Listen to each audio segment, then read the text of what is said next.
We'll delve deep into their journey to success and learn how to go the extra mile to serve their clients' wants and needs. Let's dive in. Here's your host, John Money McKinley. Good morning, everyone. Welcome to another edition of Real Talk with Real Estate Pros. Looks like my trusted technician in the back there, Zach, was able to get our intro up and running. We've got our bumper music working like it's supposed to, and things are running very smoothly this morning. Well, I want to thank you all for being here today. We have come yet to the end of another month. Surprisingly, we are almost done through February now, going into the last month in the first quarter. Hope everyone has been having a great start to the year of 2025, and we can all honestly say there has been a lot going on. Would like to also start off by saying I would really appreciate it if you all would do me a favor, like and subscribe and share my show with people.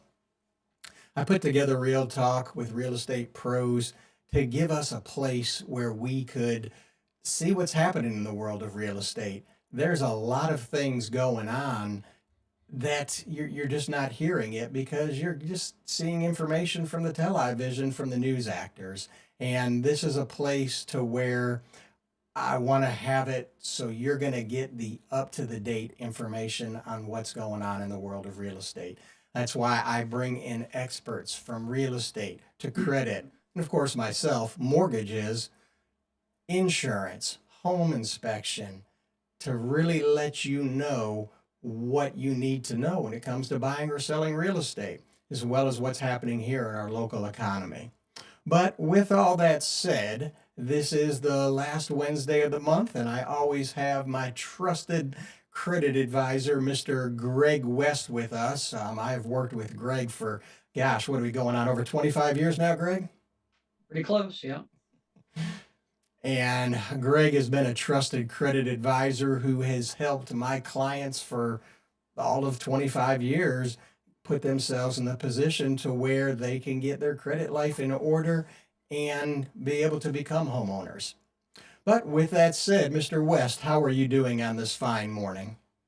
Pretty good, man. Finally getting rid of the daggone snow around here. Getting up, get some sun. Kentucky's been smacked pretty hard the last month with all that crap. Yeah, we actually had snow here in Houston as well. I was quite surprised to see that we had another snowfall that happened in Houston again. But just seems to be the way of the ever-changing place that we call Earth. Oh, yeah. Well, we got a lot of good stuff we're going to dive into. And I know when you and I were talking last month, at the end of last month, we were talking about a lot of changes that were coming down the way. Some of them just seem to be pretty good in the way of credit. Yeah. And there's been a few changes, which I do believe some of the things you gave us a little bit of warning about, and we're going to get into that as well. But I'd like to start off with, let's dive into first, kind of see what's going on in the world of real estate and what's happening here in Houston area. This is an article that I found from Houston Properties team and talking about the 2025 Houston real estate trends, 7 key predictions that you can't miss, which we know about predictions, Greg. It's like looking into the crystal ball. Yeah. Everybody's got one. Sound like something else. Exactly. That's why I like to tell people what's going on in the world of interest rates is we can see trends, we can see what's happening with the Fed, we can see what's happening with the economy, which gives us a good idea where interest rates are going. However, at the end of the day, nobody has a crystal ball, no matter how much of an expert they are. No, we can just look at probabilities of certain things that may happen based on things in the past. But yeah, nobody really knows for sure. That's why I always advise people, if you're looking at purchasing a home, the first thing you want to see is one, is the home you're looking at purchasing going to work for you and your family? Are you going to be comfortable in that home for years to come? Are you going to be comfortable in that neighborhood? for years to come. And then you want to start looking at the numbers. What do the monthly payments look like? And I know lots of people right now seem to be caught up in the interest rates because we've had quite a bit of a rise in interest rates. And at the end of the day, there's always going to be an interest rate unless you're paying cash for a home. Yeah. And you have to look into it and go, okay, is the payment that I'm going to be expected to make every month for principal and interest, taxes and insurance, and PMI if you're not putting 20% down, is this going to be an affordable payment that will allow me and my family to have the home we want in the neighborhood we want and still live a comfortable life? And in some cases, that's just not the case. And I've advised people as well in the past, look, you're not quite ready to buy right now. Here's what you need to do. And I know how many people have I had come over to see you, Greg, who have had some challenges with their credit. And I could have helped them get a home, but we needed to get them on a better foundation first before we put them with having that responsibility of homeownership. Yeah, for sure. I mean, even with the rates being higher, you can still at least get better access to the better ones with better scores. Exactly. And there's been a lot of changes that have happened with the way the pricing, as we call it in my business, the pricing, which has to do with what your interest rate is dependent upon. And one of the big factors is, especially for conventional loans, the banks, the lenders, the institutions, they're looking for the top tier of credit. The higher your credit, especially for a conventional loan, the better interest rate you're going to get. Mm-hmm. Well, with all that said, let's take a look and see what this article has to say about some predictions. In 2024, Houston real estate market showed resilience, with home sales rising 1.3% despite challenges like summer storms and the presidential election. Ooh. That's your new toy. We've done some upgrades in the studio, sir, and I have to have fun with them, okay? Medium home prices increased about 1.5%, keeping pace with inflation. Now, I don't have the BS. No, I'm going to get a button on here that it says BS when we see BS. Yeah. I mean, if anybody thinks the inflation's only been 1.5%, please make a comment and go, yes, inflation's been wonderful. However, performance varied widely across neighborhoods. Among 134 neighborhoods we tracked, nearly a third saw price declines, while 16% experienced impressive gains of over 10%. Looking ahead to the 2025 Houston market offers a mix of opportunities and challenges for buyers and sellers. The article explores expert insights on key trends shaping the city's real estate landscape in the year ahead. And I would like to say something about that because this is something that I have been noticing with the last few transactions that I've been involved in. We seem to be seeing, at least in the area where I'm at, more of a leveling out. And I know there's always a lag between where it was and how long it takes for everybody to really absorb that, hey, we're moving into a new trend. We've been seeing some appraisals not coming quite as high. Now, I've noticed that more on the refinance side than I have on the purchase side. So I have to give, at least with the real estate agents that I've been involved with and the listing agents that I've been involved with, they seem to have a very keen eye on what's happening with the market and are pricing their properties accordingly, so we're not running into any challenges with that. But that's something to keep in mind if you're looking at buying in 2025. Another good thing to notice too is sellers really seem to be a lot more open in negotiation to wanting to help buyers out with closing costs. I have a young man buying his first home today. They'll be closing on it today. And the seller paid for all of his closing costs. So the only thing that he's having to bring to the table is his down payment. That's it. They've even offered him a, as I call it, the Cadillac of home warranties. So not only it's an existing home in a good established neighborhood, but he's getting into this home for no money down, or not no money down, but no closing costs out of pocket, and just having to pay for the down payment. And the seller's even throwing in the Cadillac of home warranty. So there's a lot of opportunity coming up in 2025.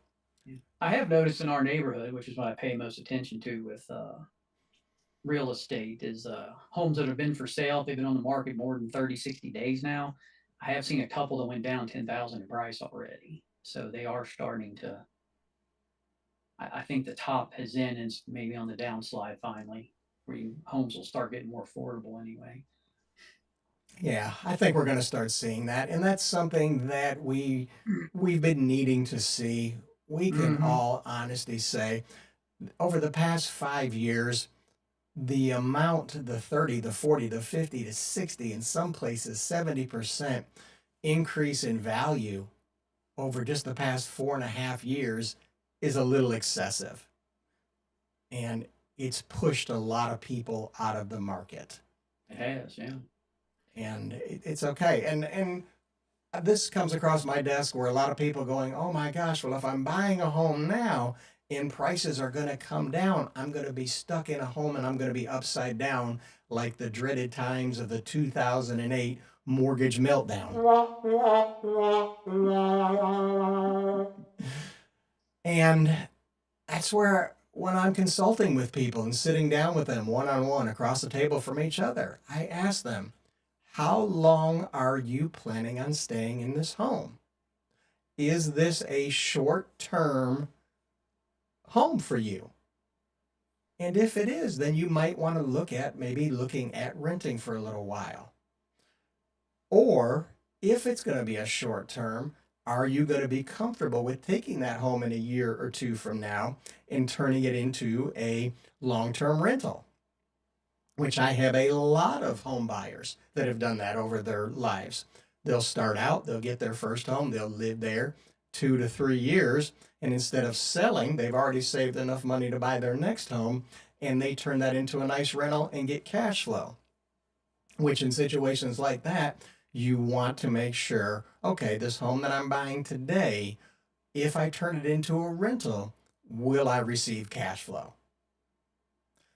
And if the answer is no, then you may need to reevaluate what you're doing with that particular home, or maybe look for a different home, or look to possibly rent for maybe a little while longer.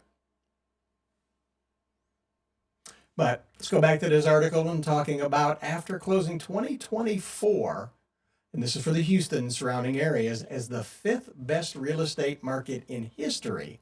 We believe the Houston market will deliver another similar performance in 2025. Our forecast predicts a slight uptick in sales volume as markets adjust to the non-presidential election year and steady economic growth. You know, we see the key trends here, elevated mortgage rates. And I'll just touch on that briefly.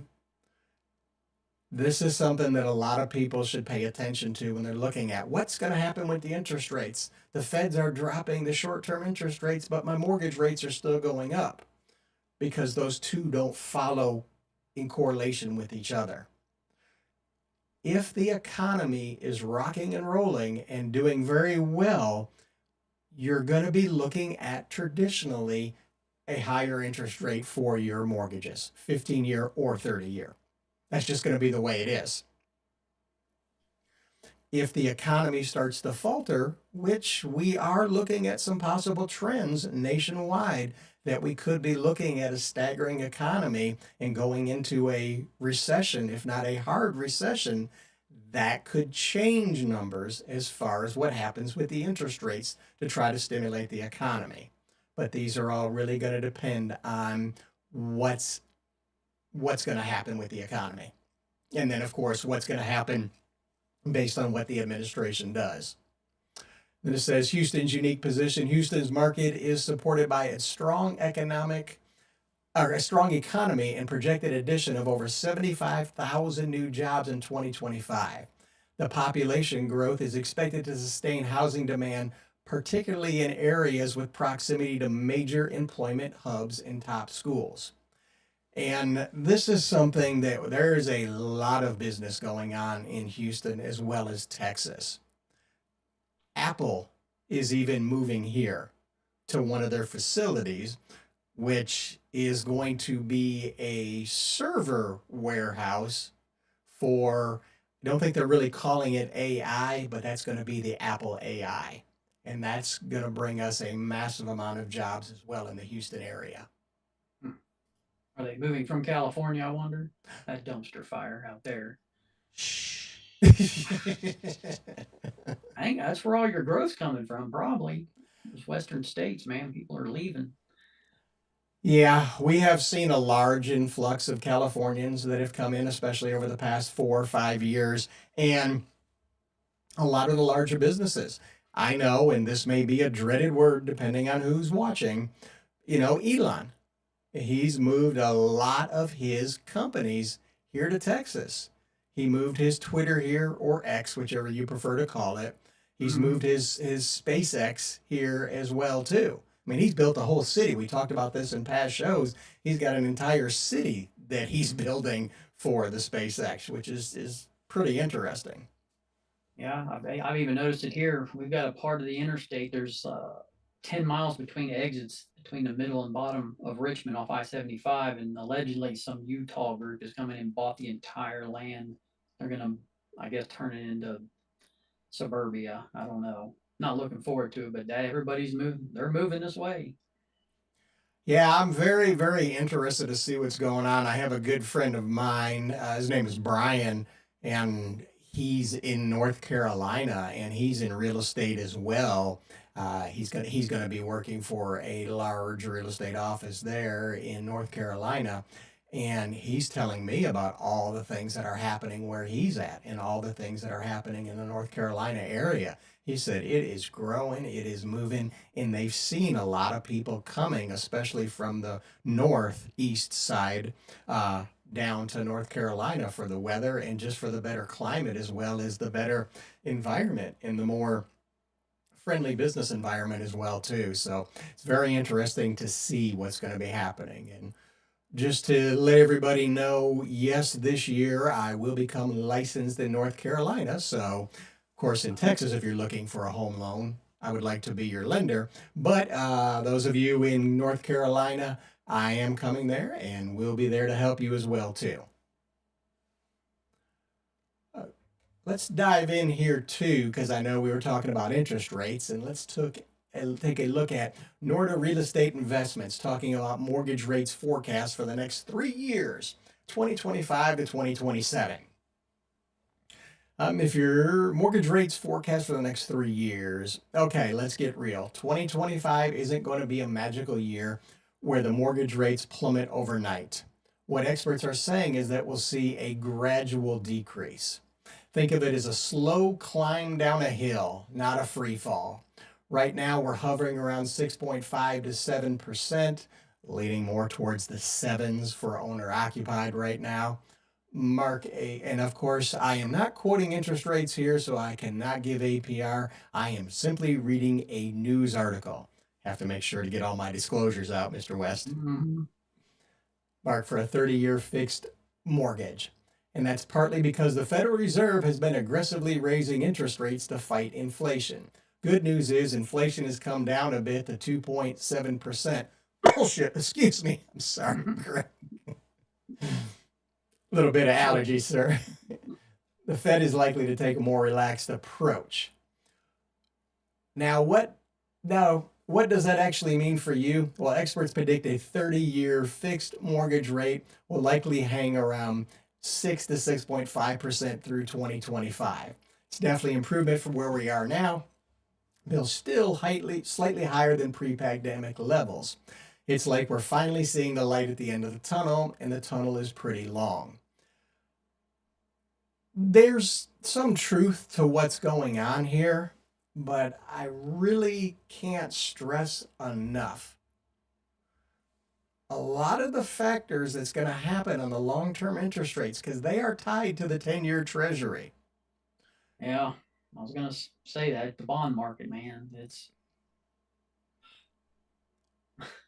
If Trump and his administration comes in and gets things really rocking and rolling and businesses are doing great, and I do not want to turn this into a political show, but if we look at what's happening and what's going on, some of the things he's doing looks like it may fare pretty well for businesses as well as us in the middle class.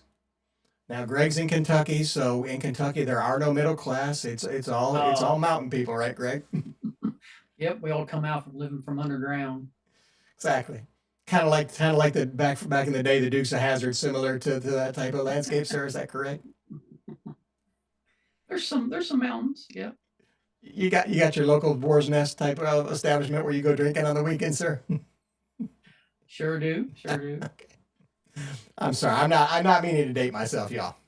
But with that said, if the economy is rocking and rolling, there's not going to be any reason for the long-term interest rates to come down.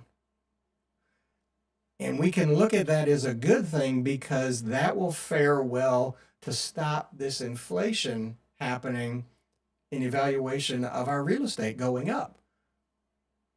Because if we all really look at it, it's nice to have, oh, my house is worth this now when it was worth that. But if we're starting to get our real estate outside of the range of where the majority of Americans can afford to buy a home, you're putting yourself in a position to where what's it matter, what's it worth if nobody can afford to buy it. Yep. And I think a lot of people are seeing that. And just let's look at the auto industry. Pickup trucks that were going for over $100,000 not too long ago. Well, those prices are starting to come down dramatically. I know the last place where I bought my pickup truck, they keep sending me stuff all the time, want me to come buy another one. And Mhm. and the what's happening is their prices are steadily coming down. But I look at the year model on what they're trying to sell. Oh, wait a minute. Y'all are still trying to get 2024s off your lot. Yeah.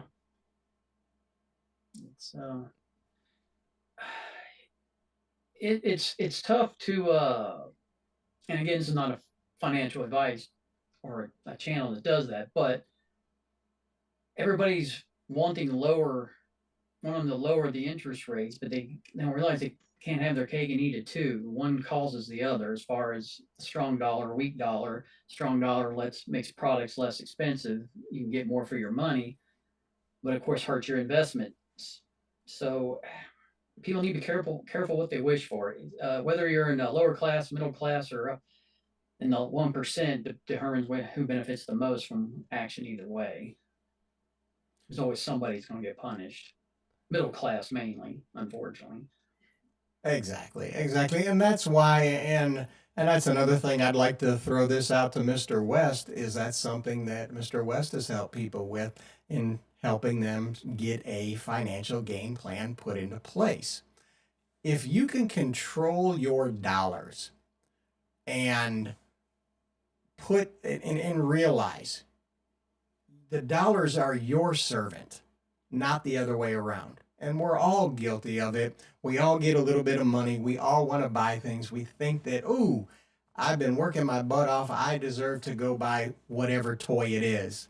Maybe a new gun, a new bow and arrow, a new pinball machine. Just throwing that out there. You've really got to put your money at work and get yourself in a position to where you're not living paycheck to paycheck. Because once you do that, you're going to really be able to start accomplishing more with what's happening in your life. You're going to go through a little bit of pain. Yeah, your buddies may have some nicer things than you and look like they're doing a little better than you. But when you're stacking the cash and you've got your money working, and I'm partial to real estate investing, so I advise people a lot of times is, okay, if you want to go ahead and invest money, take a look at real estate investing. It is a phenomenal place. I have many folks that I worked with that started with nothing and have built a nice real estate empire that once they reach their retirement, not that they quit working their jobs, but once they reach retirement, they will have residual income coming in to be able to hand down to their children. Nice. Well, I'll wrap my part up here, Greg, because we need to get into your credit part. I don't realize how far we've come along, but I just want to drop this. It looks like we're seeing some changes in real estate, and we have Remax here who debuts their brand new logo. And what they're saying is, why the update? Lee explained that because the vast majority of home buyers and sellers start their real estate journey online, it's important to have a modern design that stands out as it's impossible to scroll past. Over 75% of consumers, she added, say they judge a business's credibility by its design and visual appeal. Refreshing the digital logo is yet another way Remax aims to give affiliates an edge when it comes to securing listings. And this is so true. What's helpful to know, Remax leads the industry in brand awareness, and the refreshed branding will only strengthen its reputation for greatness. But that is something that's very true, and we've seen that all the way back since we were younger men, Greg, in the 80s. Look at Coca-Cola. Look at other companies. The logo is everything. Yeah. That's why back in the day, red and yellow was big. That's why something like Rector Hayden, some of the big ones around here, that's why they use those colors with their signs. Yeah. Oh, exactly. Just adapting to digital. Yes. We could do a whole show on that. But let's get we could. Let's get into your credit information here. You're talking about should we be worried about the CFPB's halt, which for everybody, that's the Central Financial Protection Bureau that, as we were told in 2008, they were here to save us from those dreaded evil mortgage companies. Whoa, oh. Sorry. Yeah. Little dramatic there. I apologize. In a word, no. Now, I did read through this, and the reason I'm bringing this up is during our last podcast, there was a couple big credit items that garnered a lot of attention, but I'm not seeing much people following up on that. It may not be happening now. There was two things that were going on. Experian was being sued by the CFPB for not honoring disputes, which, if they've been paying any attention, TransUnion and Experian both haven't been doing either one since 2021. Constantly having to resubmit items over and over. But also, there was the little order they had done about medical debt not being on credit reports anymore. And if you guys remember from the last podcast we had, a new administration had 60 days in order to stop an order like that. And I was like, it'll probably go through, but there's a chance it won't. Well, it looks like it may not, because the CFPB has been shut down for now, which means I would logically assume the lawsuits are probably put on hold or going to happen at all. I haven't been able to get any information exactly, but reason and logic would suggest that everything's been put on hold. So do not assume that you can get away with not paying a medical bill, assuming it's not going to be on your report anymore.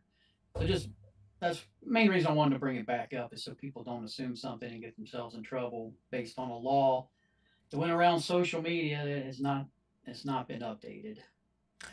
And I'd like to throw my 2 cents in on why that happened, why I think that happened with the medical, is I have had clients that have great credit. And then they get, and I'm sure a lot of people watching this can attest to this, that guess what? You go to the doctor, you go to the medical facility, wherever it is, they tell you it's going to be X amount of dollars. Here's your copay, and here's what insurance isn't paying. Here's what you got to pay. 2, 3, 4, 5, 6 months later, you get a bill out of nowhere from the medical place. And in no time, they send that off to collections. And a collection will massively pull your credit report down. Mm-hmm. Now, if I'm looking at it from, I'll put the hat on of the lending side of things. If I have a person that has good credit, pays their automobiles, pays their mortgage in the past, pays their credit cards in the past on time, doesn't have their debt maxed out, but they have a collection that came from a medical,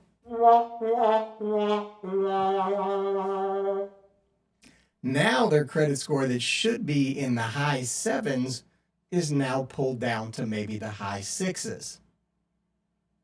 Yep. Well, if my interest rate is dependent on, I'm talking about the end lender, not me, the mortgage lender, because interest rate doesn't affect anything on my side of the spectrum, but that's another show we could get into and spend some time digging into that. But from the end purchaser, Fannie and Freddie, the higher the interest rate, the more money they make. And that is determined, one of the main factors is determined by your credit score. I would suspect, this is strictly conspiracy, that there was a strong push from these institutions going, hey, if you shut down the CFPB, make sure this stops with this coming off of people's credit reports because it'll cost us a lot of money. Well, the last podcast we did, the article I brought up, there were a couple lawsuits already filed by different entities. Yeah, they can look that up from last month's. But I think you put all the sites in the comments, don't you? To link them. Yes. Yeah. So people can look it up there. But yeah, there were some entities that did that. But the main purpose of that page was down at the very bottom. If you go to it, they'll tell you some things you can continue to do to protect yourself. And what you'll find out is the CFPB is basically a redundant agency. You can contact the FTC, your state attorney general's office. And then, of course, they tell you to get your credit reports there at the bottom. And then there was another national consumer something or other you can contact. So there's other places you can go. The website for CFPB is, the main page is a 404 error, but the rest of it appears to still be up. So I'm not sure what's up with that. So I did verify that. That's where that comes from. When you type it in exactly, the main page, that's what you get. Well, from my understanding, the current administration has shut down everything at the CFPB. Everything's on hold. Yeah. Has that affected my industry? No. No, we are. We are still running everything as normal. We haven't got any thing back from our investors selling, ooh, the CFPB is closed. Now we're going to do all kinds of crazy loans again. None of that has come out. There's nothing we're looking at that we're foreseeing that we're going to see any of that coming anytime soon. What I think, and I also did speak with the NMLS, the National Mortgaging Licensing System, and they're still up and running. They're still going, just like the things I'm doing that I have to do to be able to get my license in North Carolina. That's all still up and that's all running. And that's one of the things that I think during the last mortgage meltdown, that national licensing system, I really think that was a huge help to the consumers because it weeded out a lot of the people in my industry that they shouldn't have been in the industry. I mean, we had some shady people in the mortgage industry prior to the NMLS coming live.